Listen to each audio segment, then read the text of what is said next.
8.4, Measures of Variability. Essential question. How can you summarize a data set by using range, interquartile range, and mean absolute deviation? Connect. A measure of variability is a single value used to describe how spread out a set of data values are. The mean absolute deviation is a measure of variability. Unlock the problem. In gym class, the students recorded how far they could jump. The data set below gives the distance in inches that Manuel jumped. What is the mean absolute deviation of the data set? This is new. Find the mean absolute deviation is what we're trying to solve for. So our first step is we have to find the mean of the data set. So that is finding the average. So we need to look at these numbers, add them all up, and we're going to divide by 1, 2, 3, 4, 5, 6 because that's how many numbers that there are. Okay, so you need to add 54 plus 58 plus 56 plus 59 plus 60 plus 55. Add all of those together, and you may use your calculator on this one.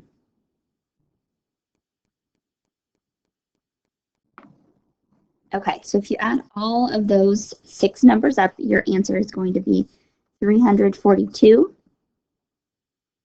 Now you're going to do 342 divided by 6 because there are 6 numbers in the data set. So go ahead and punch that into your calculator, and your answer should be 57.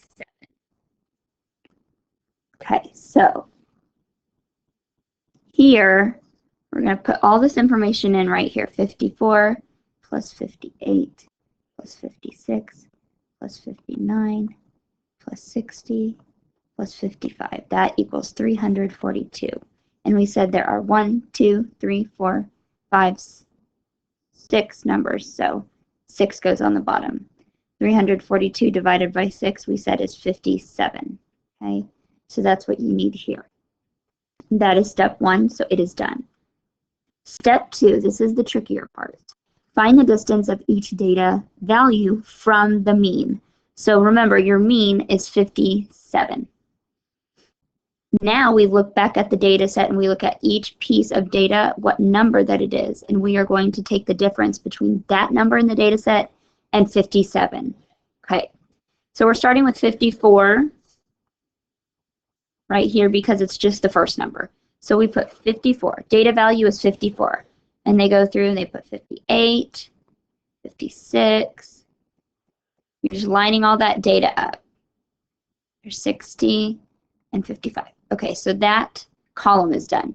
Now subtract the mean, which is, we said, is 57. The mean is 57. So 57 is larger than 54. So 57 needs to go first in our subtraction problem. So 57 minus 54, the data value is 3. Which, if you look right here, that's why they have 3 here. Okay? Now, we're going to go ahead and just go through these and solve them. 58 minus 57, 1. 57 minus 56, 1. 59 minus 57 is 2. 60 minus 57 is 3. And 57 minus 55 is 2. Now,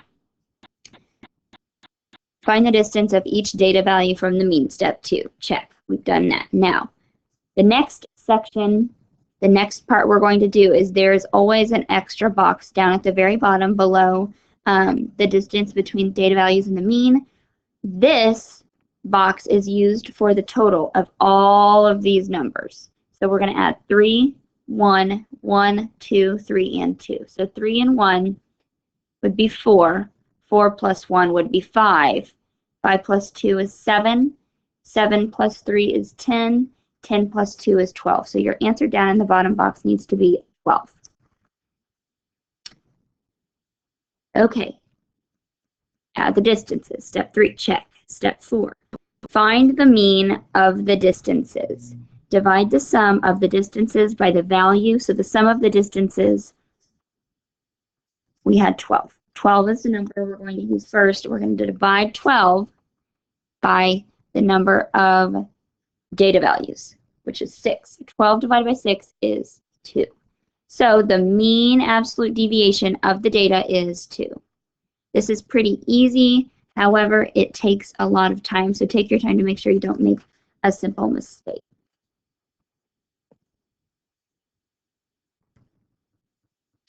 Range is the difference between the greatest value and the least value in a data set. Interquartile range is the difference between the upper quartile and the lower quartile of the data set. Range and interquartile range are also measures of variability. Example, use the range and interquartile range to compare the data set. The box plots show the price in dollars of the handheld game players at 2 different electronic stores. Find the range and interquartile range for each data set. Then compare the variability of the prices of the handheld game players on the 2 stores, or at the 2 stores. So store A and store B is what we're looking at. Calculate the range. So here's store A, so we need to be looking at store A. The range, we take the highest number, which was 150, minus the lowest number. So we have 150 minus 24. I'm going to take 10 minus 4 is 6. We borrowed, so 4 minus 2 is 2. And 1. So we have 126. Here. Okay, so the range for store A is 126. Calculate the interquartile range. So we have 72. Okay, so the interquartile range is you're going to take 72 minus 48. Okay, now remember, this is something to keep in mind. Look at this word interquartile range. That is going to be in the middle. Because we already used the upper and the lower. The lower was on the bottom half. The interquartile is going to be in the middle. And then the upper quartile is going to be the larger numbers. Calculate the interquartile range. So we take the 2 numbers, the number that starts the upper and the number that ends the lower. 72 minus 48. 72 minus 48. We have 12, minus 8 is 4, and we borrowed 6 minus 4 is 2, so we have 24 as our answer here. So the interquartile range for store A is 24. So store A has a greater range, but store B has a greater, I've got to find that out. Okay, let's look at store B. Store B, we do look for their range first, 120 minus 30. So 120, they have that for us. We need to find, we need to put 30 in that blank. 120 minus 30, 0 minus 0 is 0. We need to borrow here, 12 minus 3 is 9 and 0, so we have 90. The range for store B is 90. Okay, now we need to look at the next step that they did here. Calculate the interquartile range. Well, we look here, 100, they already have that for us, and here, 42.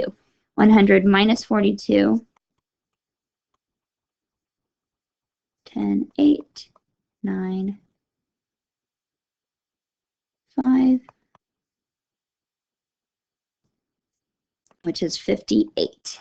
The interquartile range for store B is 58. Okay, so we're looking at range. A was, 24. And the range for store, 126. I was right the first time. 126, the range for store A is 126. The range for store B is 90. So the range in store A is larger, but store B has a greater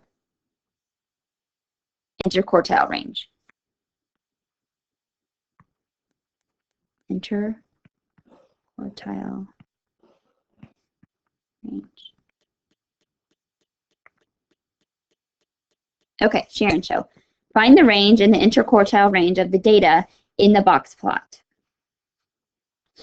For the range, find the difference between the greatest and the largest values. So we're going to look at here, that dot, and the next dot that I highlighted. Okay. So let's look carefully at how these numbers are drawn onto this box plot. So if this is 20, this is 19. So we have 19, and this is 5, so 6, 7. This is 7. 19 minus 7 is 12, so the range would be $12. Okay, now for the interquartile range, find the differences between the upper and lower quartiles. So we're looking at 15 here, and looking at here, which would be 12. So 15 minus 12 is 3. Interquartile range is $3. Okay.